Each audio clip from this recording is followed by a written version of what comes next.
Hi, this is Sarah Arrow from SarkiMedia.com, and today I'm really excited to be talking to Michelle Spiva. She's a writer that I've been talking to on Skype for, oh gosh, nearly 2 years, and I've been following her journey. And yesterday we actually hooked up for a proper conversation instead of a group conversation. And I was really, oh my gosh, how could I have let this wonderful person go 2 years and not actually have a proper conversation? And after we finished that conversation, I hopped off of Skype and then went on to Amazon and bought all of her books, because that's the sort of thing you do when you talk to Michelle. She is really amazing, really inspirational, and I think you're going to have a really great experience watching this recording. So grab a pen, grab a paper, because you're going to want to write her name down and write the website down, because this is going to be really transformational when it comes to your writing. So big introduction there, Michelle. It is. I'm like, oh my gosh, Sarah, what have you done? Only told the truth. So, how Thank long have you. you been writing, Michelle? Actually, it's kind of funny. I started writing out of duress to keep my sanity in 2011. I was in a postgraduate psychology program, and it was like driving me nuts. And to keep my sanity, I remembered that in the past, when I was a therapist, I would sometimes get people to write and soul journal to get out their angst and all these deep emotions. And at the time, my boyfriend at the time was driving me nuts as well. So I started writing these little evil short stories about him and publishing them on Amazon. And they were horrible, they were wretched, and people started buying them. You're not married to him now. You have split up and move on, haven't you? Yes. But when I finally told him, he was like, I want half. He even said, you Adele'd me. And so that one was kind of funny. I will be honest, I wrote like in the teens of these little short stories because they just came so easy because I was under a lot of stress. And when I say short, I'm talking about these books were sometimes 20 pages, 30, little short stories, and they were all over the place. Sometimes they were romance, sometimes they were paranormal, fantasy, where I would like be able to have guns coming out and just shoot them when they said something stupid. So it got to be fun, but because I didn't know what I was doing, and I started taking it seriously when people started giving me money. Yeah, I was like, I probably need to work on my craft because, of course, I'm not trained in any kind of fiction writing. I'm totally self-taught. So 2011 it started. They started picking up 2011, 2012, and then I will say this. That pen name, I have retired, and I have unpublished all of those books. But that's how I got started. Gosh, I wish I'd have had the guts to write about some of my exes. I think they would have been hilariously funny stories. That's what it was. People were laughing. They were like, this is so horrible. It's funny. I just can't get enough.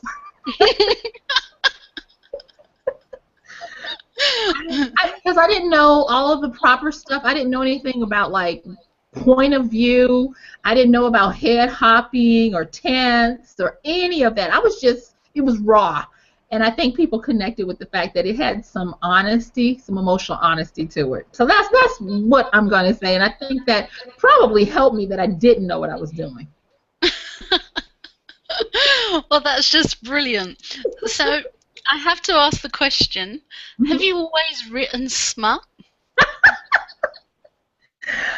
And I get that all the time. Mm. No, and I don't actually write smut. And for your listeners, a lot of people think that when you say romance, you're talking about smut. Smut is a sub-genre or kind of like a subcategory of romance. And what smut is there for is its job is to get the person reading it to a certain physical state quickly as possible. And usually in a I should have probably gotten my approved verbs, I mean vocabulary together before I said this, but usually in a certain category of a fetish or a kink. Mm-hmm. And and they tend to be short because they have a specific goal and they don't have a lot of plot. My books have always had a lot of plot because that's just how I process and think, and I found out that I'm not a natural smut writer. There are people that are naturally able to just crank these things out, and even though you don't want to, they're like a guilty pleasure, like, oh my, but I have to keep reading. So I'm not a natural smut writer. I do have some books that are classified as erotica, but they would be more of romance erotica than the traditional ones. So unfortunately, I don't write about anybody getting the whips out and swinging from the rafters and all of that. I'm pretty calm. So you've been writing romance, Mhm. and Carrie on Facebook asked us to ask you the question, what is the best way to keep pace novel? To keep, I'm sorry, what? To keep pace, because Oh, obviously you want it to keep the reader's interest and keep them hooked in and turning the pages. You don't actually want them to sit there and think, oh gosh, when's it gonna end? And if they do think that, they want to know when's the sequel. exactly. And it's funny that she asked that because I just taught on that on Sunday in a writing group that I have going on right now. But what I tell people, especially if they're wanting to know about the excitement of the read, the first thing when you're looking at pace, I tell them don't look at literary devices as much as you need to look at the human biology of your reader. Mm-hmm. And what I mean is, and I'm not going to go through the full lesson, but I'll just give you an insight to what I'm teaching my writers. I teach them you need to give expectation and satisfaction if you're going to be writing in the romance genre.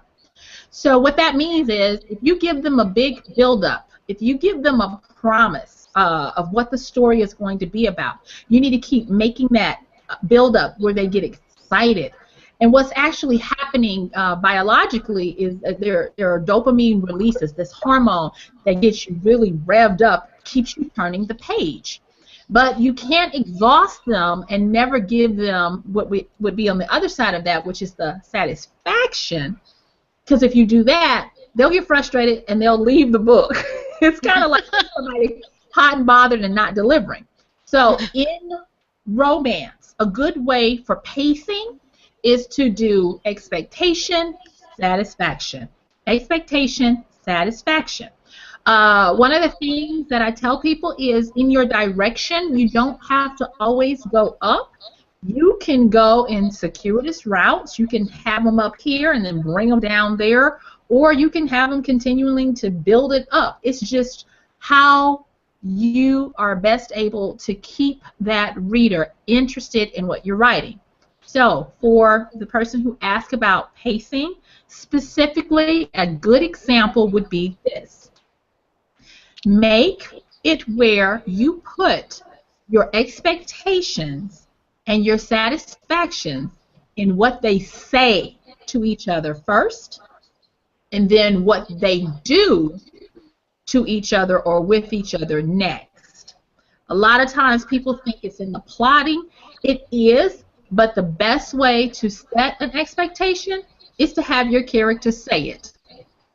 You know, if you ever, does that make sense? Yep, that Okay, makes so like perfect sense.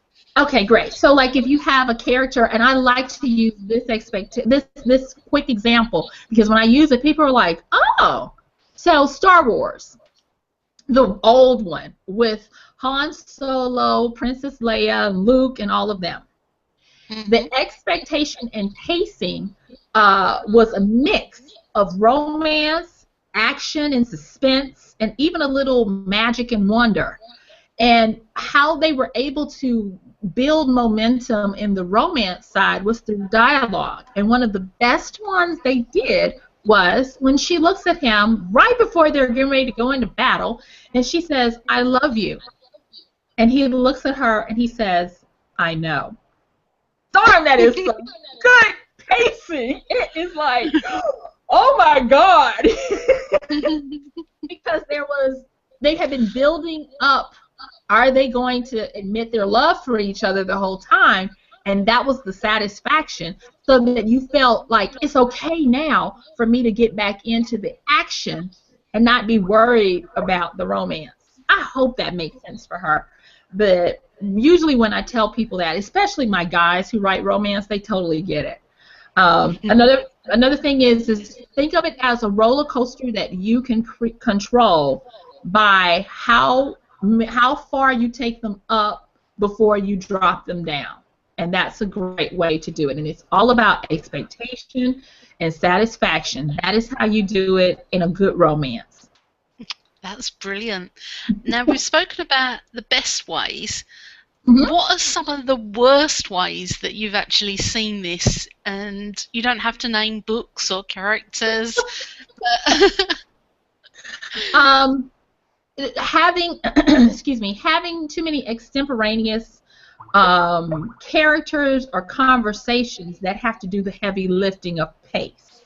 So what about that sidekick that anytime you want to lighten the mood or give the reader relief, you trot that character in to make jokes, to slow the pace down so that they can get a breather.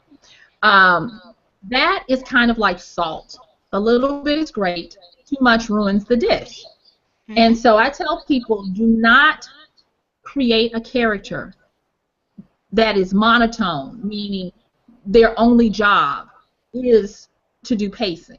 Now, so that's one example. Another one is trying to do too much with either description or narrative. And what I mean by that is if you're only having pace being set by what the character is thinking or what the character is having the internal monologue for, that's bad too. And I hate to say it, but when we first start writing, that one is the one that comes most naturally because it's easier to have a one-sided conversation than it is to make two people be engaging and do pace. So I actually ask new writers, when you find yourself trying to set the pace and the expectation of what's happening all in the character's head or monologue, challenge yourself to not give them that privilege and make it where it's a full immersion experience of dialogue between them and another person. And you can even bring in, and I'm not trying to do teaching here, I'm sorry, I just get so excited when people ask me these kind of questions because they're really easy. But you can even Mhm. do it with the scenery. If you want to show pacing, you can, like, if the trees need to start moving because the wind is coming, you can you can do that and bring in pacing to let them know, oh, we're getting ready to move into something fast paced.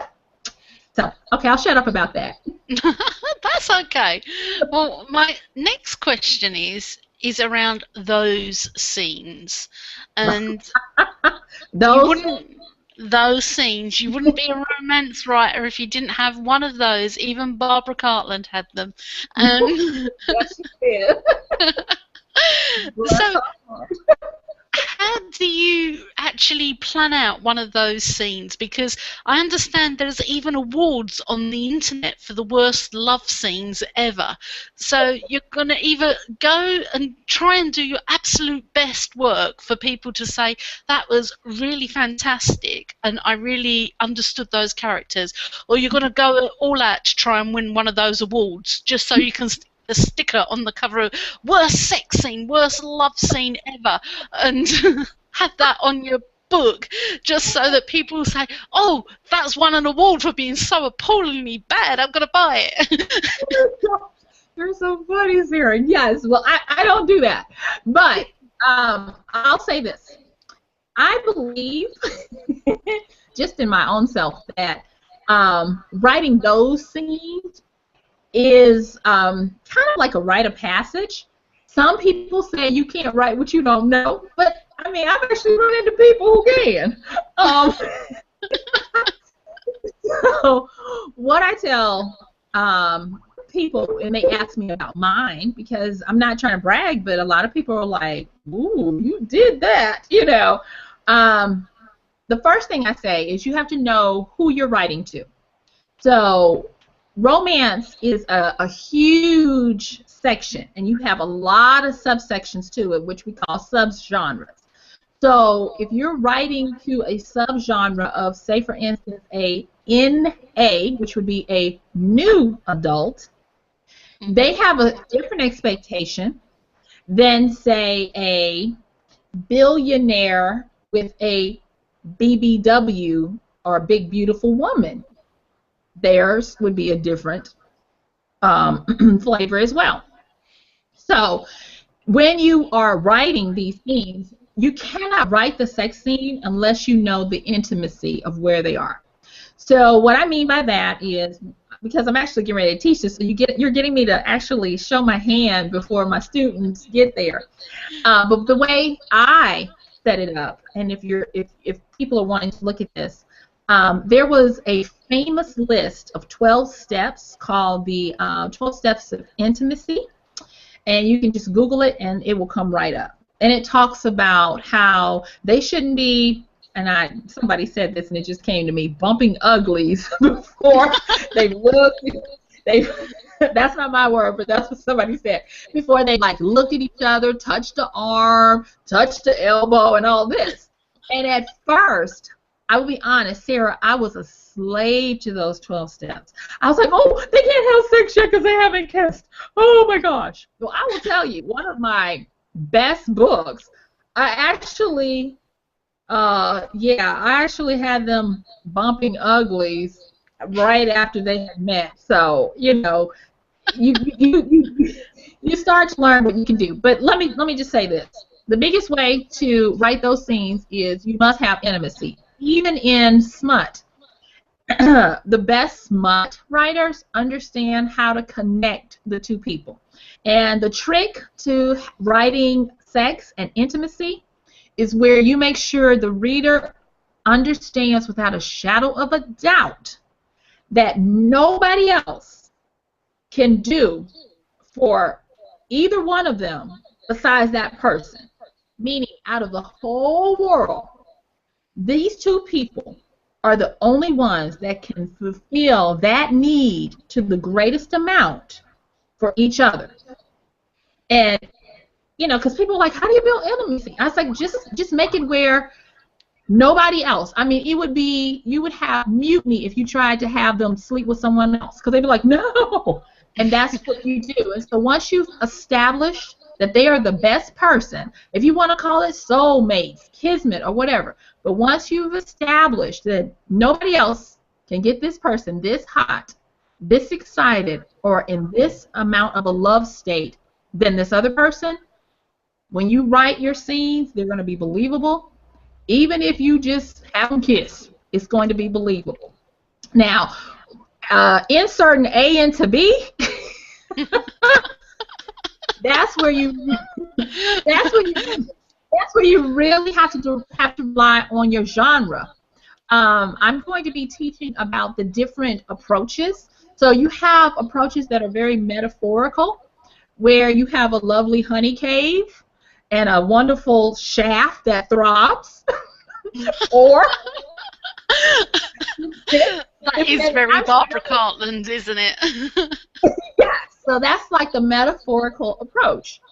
Then you have the more contemporary approach where they mix clinical with slang. So you might have them using the V and the P word, and then in another time they might use the C and the C word.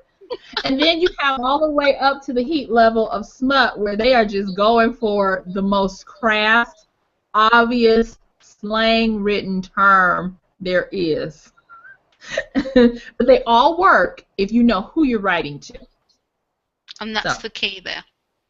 yeah, but But land that plane. Do not write a scene and get them hot and bothered. If it's time for them to write the scene, don't write that scene and be like, and they did this, wham, wham, wham, thanks, bye. You do have to give them an experience. I'm sorry, I don't mean to make them blush. well, there's not a lot of satisfaction there if we're going to build up the expectation and then it's thank you very much and it's all over very quickly. Even if the writing's very fast, it may have lasted longer in the actual scene, but the writing was very short and to the point. It is very unsatisfactory for the reader. They don't feel that sense of satisfaction in order to move on to the next part of the story. Right. And now there are, when we talk about different categories, there are different categories of what we call heat levels. Mm-hmm. So you have sweet romance where they don't even touch each other. But if you have not done what I talked about when I talked about intimacy, if you haven't done it, it's flat in the water. It has to be where they're having sex through their eyes across the room, and it's taboo, forbidden, and the Lord gonna strike them down. Or you have it where you have what they call closed door, where they give you everything. They are rubbing and bumping and everything, and they finally get to the bedroom and close the door. But you're still giving them the satisfaction. And that, like I said, that goes back to what genre and who you're writing for. With each one of them, you do need to fulfill that. And if you haven't written on the imagination canvas of your reader enough for them to take it to the next level, then you failed them. So that's when you're writing those scenes. Intimacy. You have to make sure that they believe that this is the perfect match before you do anything. So. Well, that's brilliant. Now, you've been keeping some things under your hat. In particular, your latest, Him and Her. Are you going to tell us a little bit about that? Because I started that last night, and I've got to say, I'm really liking it. The cook and the smart guy, you know. It's not your normal billionaire and the maid, is it? It is not. Thank you, Sarah. That touches my heart. It really does. So, yes. What I decided to do was I wanted to do something different. And so I decided to become a man. And I am writing an entire series in the mind of a man. And wow. It's from his point of view. And so I drove my male friends crazy. I actually asked them, would you say this? I asked them to tell me about bodily functions and everything. And, you know, I actually kind of created a lexicon of things Micah could say and things Micah would, and that's the main character, he would never say.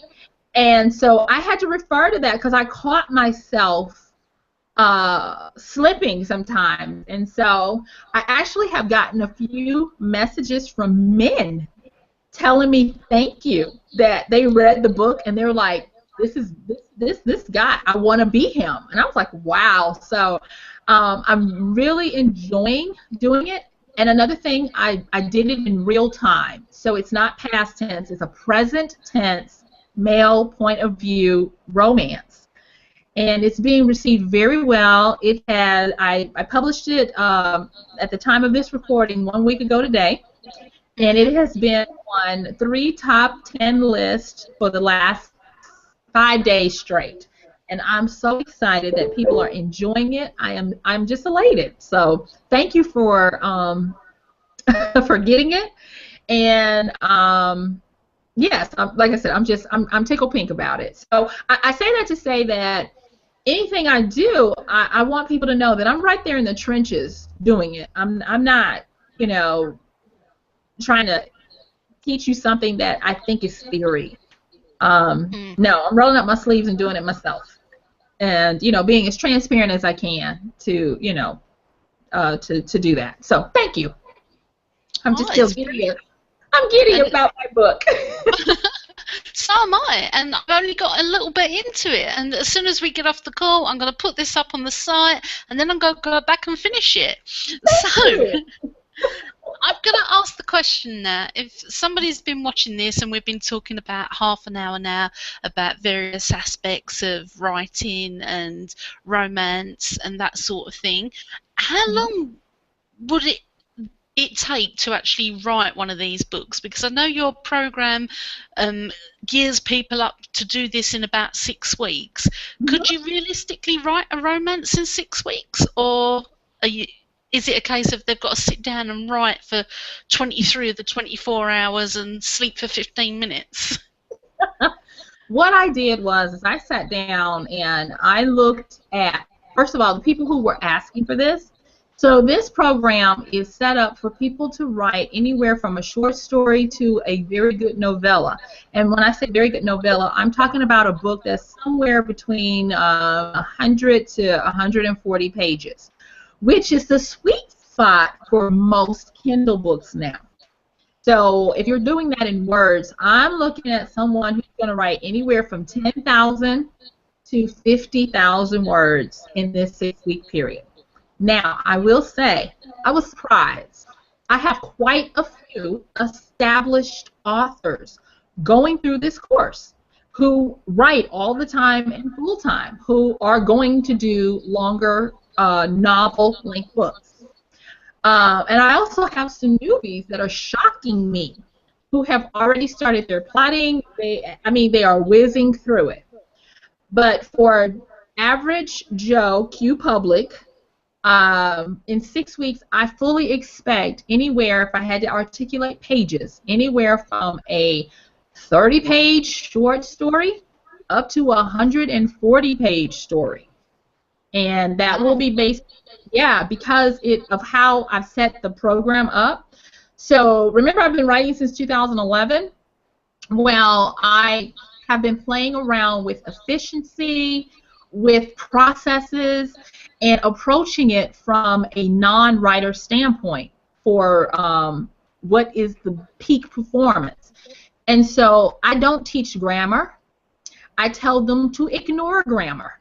I teach for the nonfiction mind so that people who have not written fiction will be able to write a convincing story. I tell them, do not write fiction, write an engaging story, that if your life depended on it and that person was standing there in front of you, you are going to keep talking until they laugh or stay or listen to the end.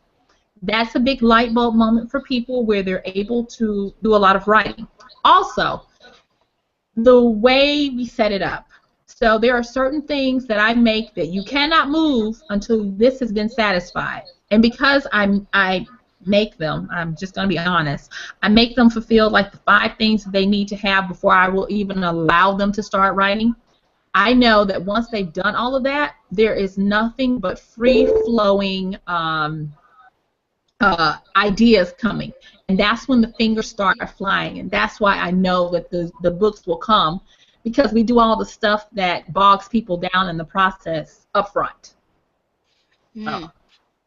When we were talking earlier, you were explaining to me your background. You come from a therapeutic background, and that books are actually quite therapeutic, and being able to write. So I should imagine that when somebody starts working and going through the process, they've got a lot of baggage they've got to shed before they get to the fingers flying across the keyboard situation. So I think to have your boundaries and your wall there and saying to them, you're not going over this wall until you've done dish, dish, dish, is a really good thing, because it means writing that comes after is their absolute very best at that point. And that's not to say they couldn't get any worse or they couldn't get any better, because they will. It's just after that wall, after you've said you can't go any further until you've done this, you're getting the absolute very best. And that's an amazing thing to do. Yes. Okay. Now, my final question is, The Writing Smexy course, what exactly does it entail? Pain and lashes with wet noodles. I thought you didn't write that kind of novel. Oh dear, that's funny. Okay, I'm sorry. I had it.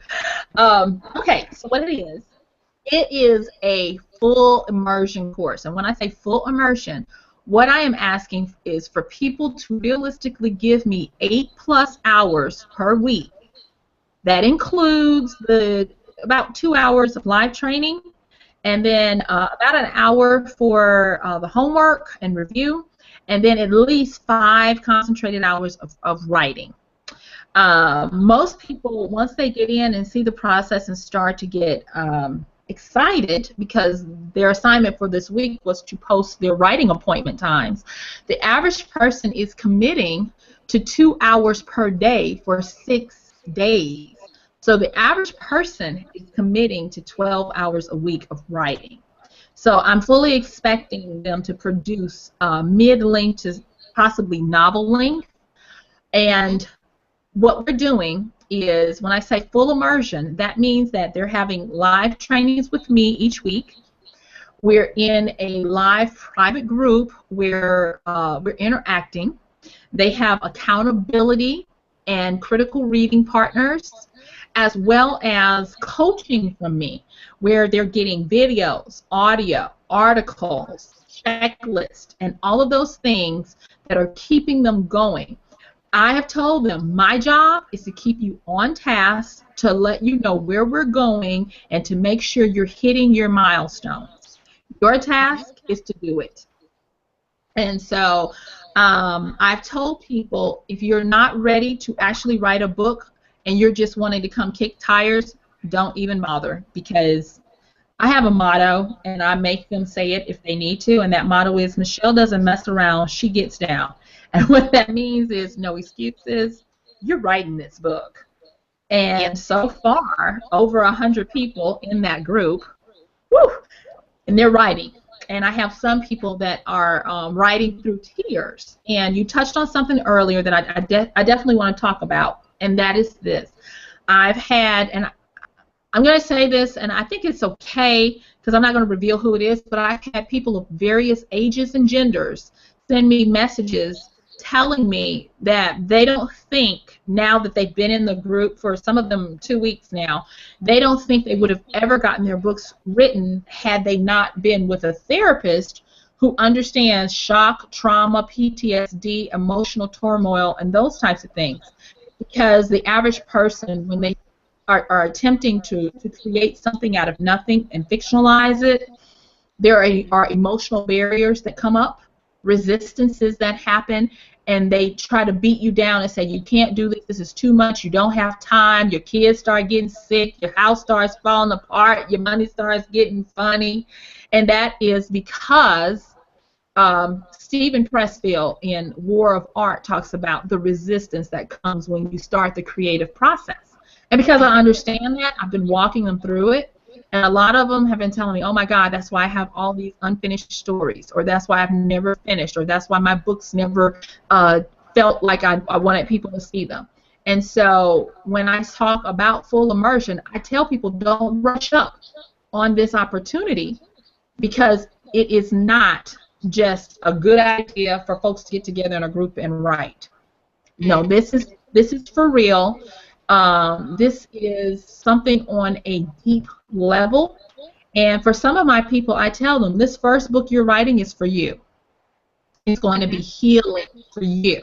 It's going to be a great story, but it's really going to be for you. And they're okay with that. And I'm like, if you want to publish it, great. If you don't, it's okay. But I just need you to get the feeling of completion. So one of the things, you must complete your book. And the completion date is March 22nd. Wow, that's not far at all, is it? That's No, it's not. 5 weeks. Wow. And if somebody's got a lot of baggage, they couldn't have that amount of therapy and be cured. I mean, have you thought about putting this out as a therapy treatment? Well, I did that kind of narrative therapy for years, but I will tell you this, Sarah, believe it or not, I find the people who have the most baggage write the best stories. Because I tell them, I said, lie through it. That's all the story is a believable lie. Just lie through it. I'm writing that So, one down because that's great. Why people with the most baggage have the best stories. they do. Because, sometimes they want to make it look better than it really was. And they have some certain wish fulfillments going on. So it gets to be really interesting. But I will say this. With this 6 weeks, we are not doing anything that doesn't get your book written. So there's a lot of theory and a lot of things that people think they need to know about the writing craft. I push all that aside, and I only get them doing stuff that gets words on a page that makes sense. Yep. And that's another reason why they're doing this. Because, like I said before, I don't care about grammar rules. That's what an editor is for. you know, I just I'm need. so in agreement with you there, Michelle. So I've taken a lot of the hang-ups that they've had. What does David Sedaka say? Me speak pretty one day. I tell him, I said, you gonna write pretty one day, but today you gonna write a story. Oh, that's just brilliant. So that's how we approach it, and that's why we're having the success we're having. And I'll say, over the years, I've had tremendous success rates because of this kind of approach, where we're going to keep it only doing the stuff that scratches your itch to get you where you want to. We can talk about all that stuff you'd like to have afterwards, but right now we're getting ready to publish a book and get paid, and then you can go back and learn all that other stuff you want to. But today you write. That's just brilliant. So that's what it is. It's 6 weeks. It just started. First class was Sunday. It's going to be going through March 22nd, and I'm leaving the doors open through this Saturday, Valentine's Day. So I'm only leaving it open for my lovely people like you and a few others who have begged for me to do that, for people who want to get in, because I did reach capacity last week. And so I have a few spaces that I'm willing to take, as long as, so if they go to whatever you provide them and the button still works, that's because I decided to let it be. But the drop dead date is going to be February 14th, which is Saturday at 11:59 p.m. And someone asked me if I would do it LA time, because I was going to do it my time, which would be Eastern. So it might be 11:59 p.m. Los Angeles time, to give enough people time to get in. So if you're watching this and you're based in the UK, get up early on Sunday. You've got until 8 a.m. before she shuts the doors. Thank you for translating that time for me, because I was like, please don't ask me to do that in GMT time, please.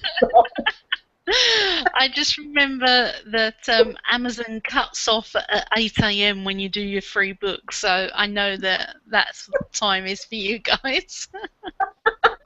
Thank you. I appreciate you, Sarah. You are just awesome. Wonderful. It's been brilliant to talk to you, Michelle. I've had just a blast. And thank you so much for sharing so much of your knowledge with us, and some of those really pithy sayings that I'm having to type frantically to get them down because I don't want to lose them. And I know I'm going to have to go back and, write a few more down and then stick them on an image and share them on Facebook, because they're just so cool. Thank you so much for your time, Michelle. It's appreciated. And thank you for having me. I really do appreciate you, Sarah. And I'm so glad we did this. Thank you. It's been brilliant.